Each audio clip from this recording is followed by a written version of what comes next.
रवि एक साधारण सा लड़का था, लेकिन उसके सपने असाधारण थे। बचपन से ही उसने गरीबी को बहुत करीब से देखा था।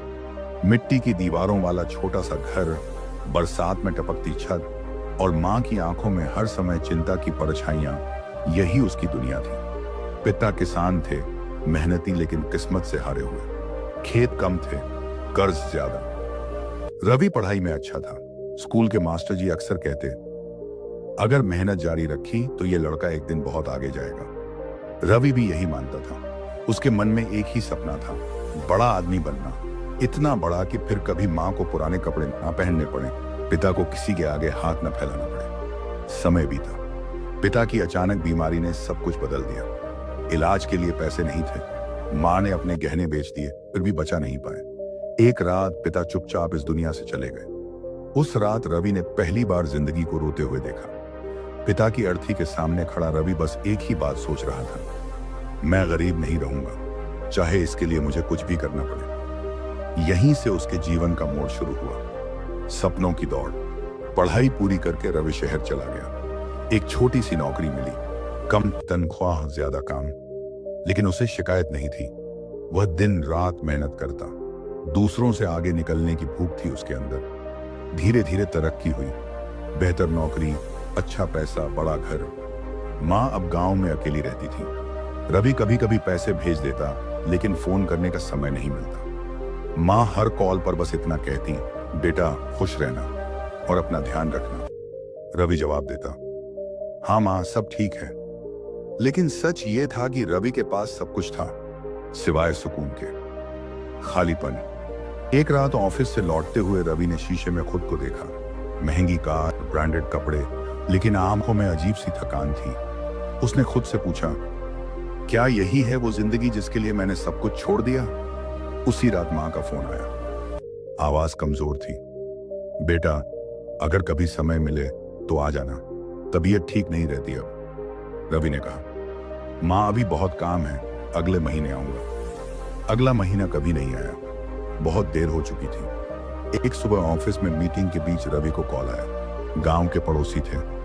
रवि बेटा, तुम्हारी मां वो अब नहीं रही। फोन हाथ से गिर पड़ा।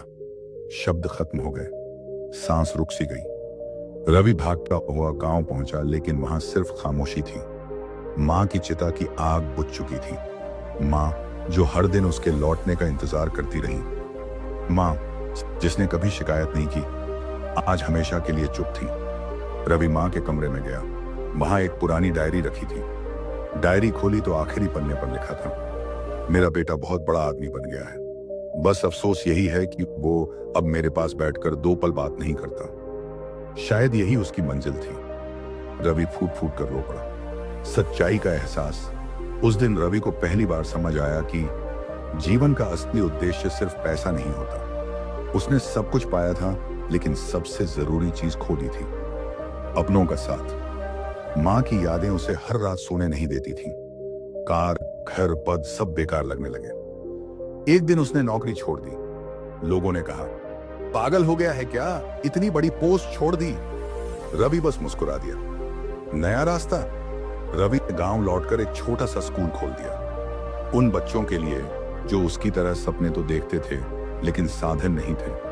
वह बच्चों को पढ़ाता, उन्हें सुनता, उनके साथ हंसता। पहली बार उसके दिल को सुकून मिला।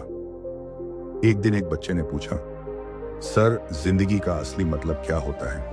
रवि ने आसमान की ओर देखा और कहा, जिंदगी का असली उद्देश्य खुद के लिए नहीं, दूसरों के लिए जीना है। जो खुशियां बांट सको वही असली कमाई है। उसकी आंखें नम थीं, लेकिन चेहरे पर शांति थी। कहानी की सीख, मॉरल। इस कहानी से हमें यही सीख मिलती है कि पैसा जरूरी है, लेकिन सब कुछ नहीं।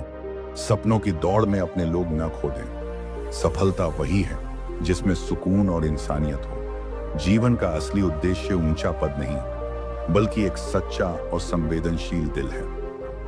दोस्तों, अगर यह कहानी आपके दिल को छू गई हो, तो याद रखिए, जीवन का असली उद्देश्य सिर्फ आगे बढ़ना नहीं, बल्कि अपने लोगों को साथ लेकर आगे बढ़ना है। ऐसी ही सच्ची और दिल छू लेने वाली कहानियों के लिए इंस्पायर ट्यूब टीवी को सब्सक्राइब जरूर करें।